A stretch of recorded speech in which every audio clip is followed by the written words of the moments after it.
नमस्कार दोस्तों। आज हम आपके लिए लेकर आए हैं आर्यन और नेहा की कहानी का दूसरा और आखिरी भाग, जिसमें उनकी खतरनाक यात्रा का रहस्य अंत तक खुलता है। अगर आपने इस कहानी का पहला भाग नहीं देखा है तो पहले उस वीडियो को जरूर देखें ताकि आप पूरी कहानी को समझ सकें। पहले भाग में हमने देखा कि कैसे एक साधारण एंटीक दर्पण ने आर्यन और नेहा की जिंदगी को एक खतरनाक मोड़ दे दिया था। नेहा की इच्छाएं पूरी होती रहीं, लेकिन हर इच्छा की कीमत कुछ ना कुछ खोकर चुकानी पड़ी। दर्पण के साथ उनकी जिंदगी में ऐसी घटनाएं होने लगीं जिनसे उन्हें एक अजीब डर का एहसास हुआ। आखिरकार उन्होंने उस दर्पण को नष्ट करने का फैसला किया, पर क्या वो सच में उस श्राप से मुक्त हो पाए? आज के इस दूसरे भाग में हम देखेंगे कि क्या ये श्राप उनका पीछा छोड़ देगा या ये डरावना खेल अभी जारी रहेगा। तो चलिए शुरू करते हैं आर्यन और नेहा की कहानी का अंतिम अध्याय। आर्यन और नेहा का मानना था कि उन्होंने श्रापित दर्पण के हर अंश को जला दिया है, लेकिन अब उनके घर में कुछ ऐसा घट रहा था जो उनकी सोच से परे था। नेहा अक्सर घर में अजीब फुसफुसाहटें सुनती और जब वो अकेली होती तो उसे लगता कि कोई उसे देख रहा है। एक रात नेहा अचानक नींद से उठ बैठी। उसे लगा जैसे कोई उसके पास ही खड़ा है, साए की तरह। उसकी धड़कन तेज हो गई और डर के मारे उसकी आवाज भी नहीं निकल पा रही थी। उसने घबरा कर चारों ओर देखा, पर कोई नहीं था, केवल ठंडी हवा का एक झोंका जो खिड़की से आ रहा था। लेकिन हवा के साथ एक मध्यम फुसफुसाहट भी थी, जैसे कोई धीमी आवाज में उसका नाम पुकार रहा हो।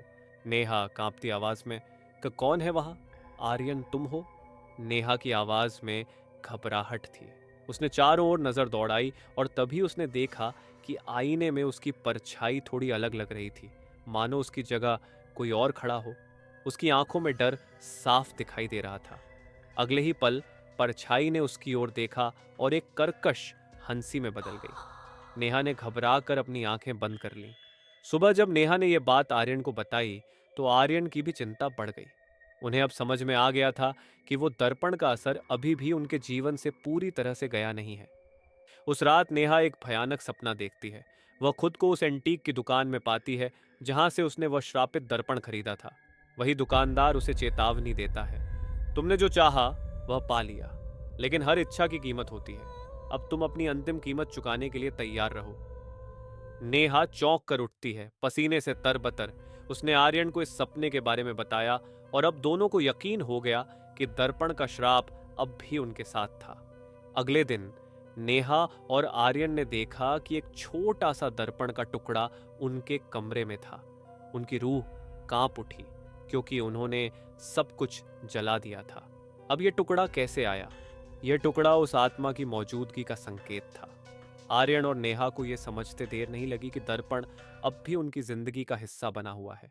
उन्होंने फिर से उस तांत्रिक से संपर्क किया जिसने उन्हें बताया कि आत्मा ने नेहा की आत्मा का एक हिस्सा कैद कर रखा है और उससे मुक्त होने का एक ही तरीका है, नेहा को अपना सबसे बड़ा सपना छोड़ना होगा। तांत्रिक गंभीरता से, इस श्राप से मुक्त होने के लिए तुम्हें अपने सबसे बड़े ख्वाब को हमेशा के लिए त्यागना होगा। क्या तुम इसके लिए तैयार हो नेहा? नेहा की आंखों में आंसू थे। उसका फैशन डिजाइनर बनने का सपना उसकी पहचान का हिस्सा था, लेकिन आर्यन का सहारा लेकर उसने खुद को मजबूत किया। आखिरकार उसने अपने ख्वाब का त्याग करने का फैसला किया। आधी रात को नेहा ने अपने सपने के प्रतीक चिन्हों को, अपने डिजाइन की स्केचेस और कपड़े अग्नि को समर्पित कर दिया। आग की लपटें उठीं और उसी पल कमरे में सर्दी छा गई। दर्पण में से एक भयानक परछाई निकली, मानो अंतिम विदाई देने के लिए। नेहा कंपते हुए, आर्यन क्या यह अब खत्म हो जाएगा? आर्यन ने उसका हाथ थामा। उन्होंने तांत्रिक का बताया हुआ मंत्र पढ़ा और उस परछाई को आग के बीच देखा। आत्मा धीरे धीरे धुएं में बदलकर गायब हो गई। आखिरकार कमरे में एक सुकून भरी शांति छा गई थी। नेहा और आर्यन ने उस रात को हमेशा के लिए अलविदा कह दिया। उन्होंने दर्पण के आखिरी टुकड़े को जलाया और अब किसी भी शॉर्टकट या चमत्कार में विश्वास न करने की कसम खाई। नेहा धैर्यपूर्वक, अब हमें जो भी चाहिए मेहनत से हासिल करेंगे। शॉर्टकट का अंत हमें फिर से यह सीख दे गया। एरियन मुस्कुराते हुए, हाँ नेहा, असली खुशी सच्ची मेहनत में ही होती है। आर्यन और नेहा ने एक साथ नई शुरुआत की। अब उनकी जिंदगी में किसी श्रापित दर्पण की परछाई कभी नहीं आएगी। इस घटना ने उन्हें जिंदगी की असली कीमत समझा दी थी। अगर आपको हमारी कहानी पसंद आई हो तो लाइक और सब्सक्राइब करना न भूलें और जुड़े रहिए द ट्विस्टेड स्टोरी टेलर के साथ, जहां हर कहानी में होता है एक नया ट्विस्ट और एक रहस्यमयी अंदाज। अगली बार फिर मिलते हैं एक और दिलचस्प कहानी के साथ। तब तक सावधान रहें, क्योंकि डर कभी भी दस्तक दे सकता है।